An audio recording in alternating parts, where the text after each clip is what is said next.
বাবজি আপনি ঠিক বসেন নাই, আপনার পেছনের লোক নিচে বসে আছে, তার কষ্ট হচ্ছে, এটা কি করা যায়? না না না না, এই দিকে, তাহলে এই সাইড আসতে হবে। হবে না, এটা আমি দিব না আপনাকে, একবার মাঝেই ভাবে বসতে দিব না, এই সাইড আসতে হবে। মঞ্জুরাকে ভালো করে বসিয়ে দেন, মুরব্বী মানুষ, সম্মানী ব্যক্তি, ভালো করে বসিয়ে দেন। একটু যান, একটু যান, আপনি জানেন মাশাআল্লাহ। ভাই আপনি নিচে বসতে পারবেন না? ওই যে বারান্দায় পারবেন? আলহামদুলিল্লাহ। এই সামনে চলে আসেন, সামনে। যারা এখনো পর্যন্ত আছেন তারা ভালো মানুষ। কেন ভালো মানুষ? এত ঠান্ডাতে মানুষ এখনো আছে, মানে জানতে হবে আল্লাহ ওর দিলে ঈমান রেখেছে, এটা চারটিখানি কথা নেই। আর আমি কথা শুরু করলে তখন আর ডানে বামে কথা বলি না। ভাই আপনারা দুজন কিছু ভাবছেন, মনে হয় খুব চিন্তায় রয়েছে, বসে যান নিচে। ওই দিকে আপনারা তিনজন কিছু ভাবছেন, বসবে নিচে, কিন্তু একটু লেটে। মনে মনে ভাবছে বেয়াদব বক্তাটা এখনই উঠলো গো, বেশ ভালো ছিলাম, বসে। আমি যেটা করছি সেটা ঠিকই করছি। এই এই মোবাইলটা দেখি, মোবাইলটা দেখি। তোর হাতে মোবাইল, তোর বাপের কোনো চিন্তা নেই? এখনো বিয়ে দিলে না? তোর বাপ মোবাইল দিলে আগে, আগে বউ দিতে হতো। জি বসেন ভাই, কত সুন্দর লাগছে ভাই, যেটুকু লোক আছে ভালো লাগছে। বসে যান, বসে যান। আপনারা দুজন পারবেন উঠতে? বসেন, এই ভাই বসেন, আম গাছের নিচে আপনার বসেন। মাশাআল্লাহ। এই তোমরা চারজন বসবে না খসবে? ডিসিশন নিলাও, বসলে বসতে হবে, নাহলে কেটে পড়তে হবে। আমি বাইন শুরু করলে আর বাজে কথা বলবো, আজে বাজে কথা বলার সময়। ভাই আপনারা দুজন ওখানেই থাকবেন। আল্লাহু আকবার, কত লেট গো, সিজার করা ছিল, নরমাল হয়নি। জি নিচে বসে একবার সবাই বলি আলহামদুলিল্লাহ। তিনজন বলেছে, সবাই যদি বলি তো খারাপ হবে। আলহামদুলিল্লাহ, মাশাআল্লাহ, খুব সুন্দর হয়েছে। এখন খুব ভালো লাগছে, এবার মনে হচ্ছে লোকগুলি দিনের কথা শুনবে। আমি আপনাদের সামনে কোরআনের আয়াত বা হাদিসকে সমন্বয় নিয়ে কথা বলছি। আমরা যে মাটিটার উপরে বসে আছি, এইটাই কিয়ামতের ময়দান হবে। কিয়ামত আসমানে হবে না, কিয়ামত আসমানে হবে না। প্রথম আসমান, দ্বিতীয় আসমান, তৃতীয় আসমান, চতুর্থ আসমান, এগুলোতে কিয়ামত হবে না। কিয়ামত হবে এই জমিনে। আমি এক জায়গায় জিজ্ঞাসা করছি আমার ভিতরে কটা আত্মা আছে,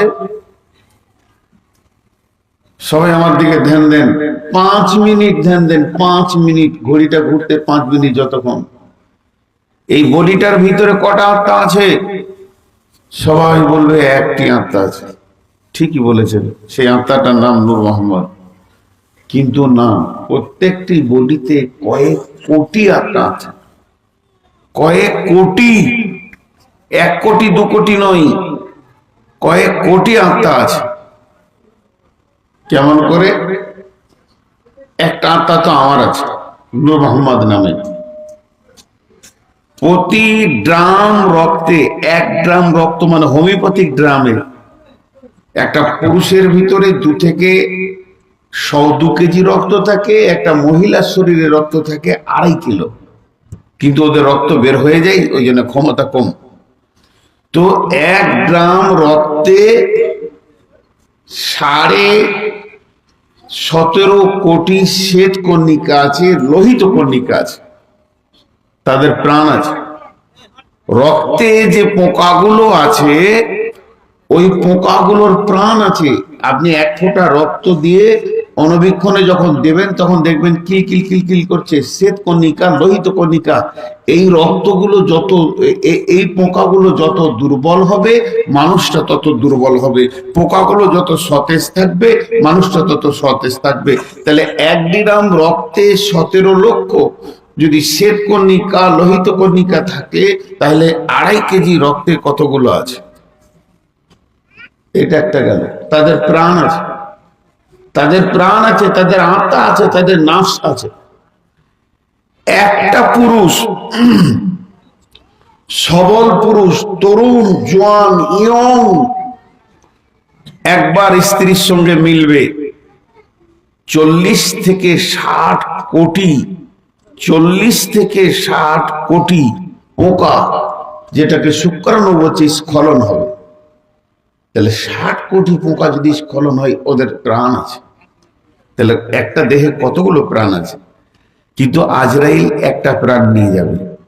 যখনই নূর মোহাম্মদ নামে প্রাণটা নিয়ে চলে যাবে, ওই দেহে যত শুক্রাণু আছে, লোহিত কণিকা আছে, শ্বেত কণিকা আছে, তারা বুঝে নেবে আমরা যে দেহে বাস করতাম সেই দেহটা এখন শেষ হয়ে গেছে।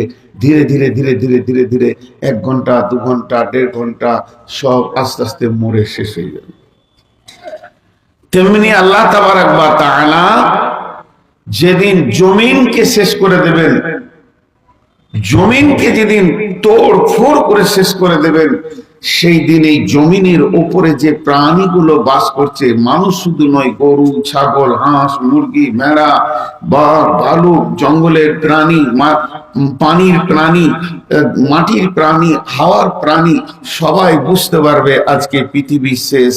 তাহলে আমাদের আর টিকার উপায় নেই, শেষ হয়ে যাবে। শেষ হবে কখন? সে তো শুনে আসছি। রসুলের যুগে সাহাবীরা বলতেন, আমরা রসুলের মুখ থেকে যখন কিয়ামতের কথা শুনতাম, দাজ্জালের কথা শুনতাম, তো মনে হতো দাজ্জাল যেন ওই খেজুর গাছটার আড়ালে দাঁড়িয়ে আছে।